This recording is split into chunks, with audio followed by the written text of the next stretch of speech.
పాత మహాత్మా గాంధీ జాతీయ ఉపాధి హామీ చట్టాన్ని యథావిధిగా అమలు చేయాలని తెలంగాణ వ్యవసాయ కార్మిక సంఘం నాయకులు లంకా రాఘవులు కేంద్రాన్ని డిమాండ్ చేశారు. శనివారం సంఘ కార్యాలయంలో ఆయన మీడియాతో మాట్లాడారు.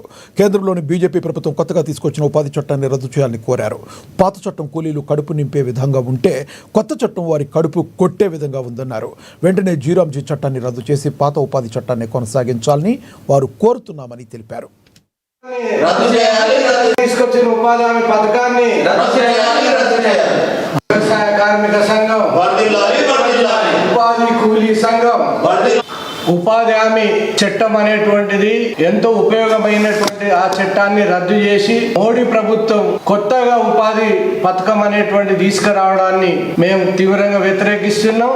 పాత చట్టమే మాకు కావాలి, కొత్తగా తీసుకొచ్చిన పథకాన్ని రద్దు చేయాలని చెప్పి తెలంగాణ వ్యవసాయ కార్మిక సంఘం కోరుతా ఉన్నది.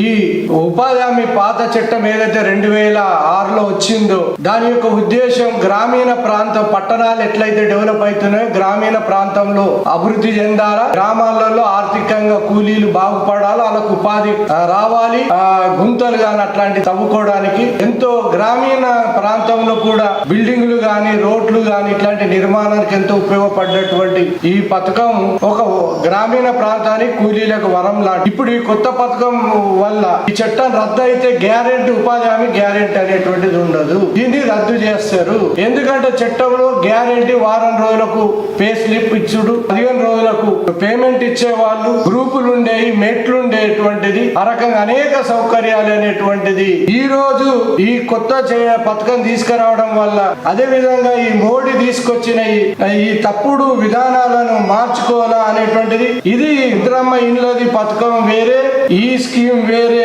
కాబట్టి మోడీ ఏంటంటే స్పష్టంగా పేదవాళ్ళ కూలీలకు గ్రామీణ ప్రాంతానికి నష్టం చేసేటువంటి విధానం. ఆ కార్యాచరణ ఏంటంటే గ్రామాలలో సర్పంచులు తీర్మానం చేయాలా, రాజకీయ పార్టీలు కూడా సహకరించాలా, ఉపాధి కూలీల పెద్ద ఎత్తున మేము ప్రచారం చేస్తాం. రాబోయే కాలంలో కలెక్టరు అదే డిఆర్డిఏ అధికారులకు మెమోరాండాలు ఇచ్చి జిల్లా స్థాయిలో, మండల స్థాయి, గ్రామీణ స్థాయిలో ధర్నాలు, నిరసనలు అనేటువంటి ఈ కార్యక్రమాన్ని చెయ్యాలని కోరుకుంటున్నాం. ఉపాధి సిబ్బంది కూడా మాకు ఫీల్డ్ అసిస్టెంట్లు కానీ టెక్నికల్ అసిస్టెంట్లు, డిఆర్డిఏ పీడి కూడా మనం సహకరించాలని చెప్పి నేను మనవి చేస్తాను.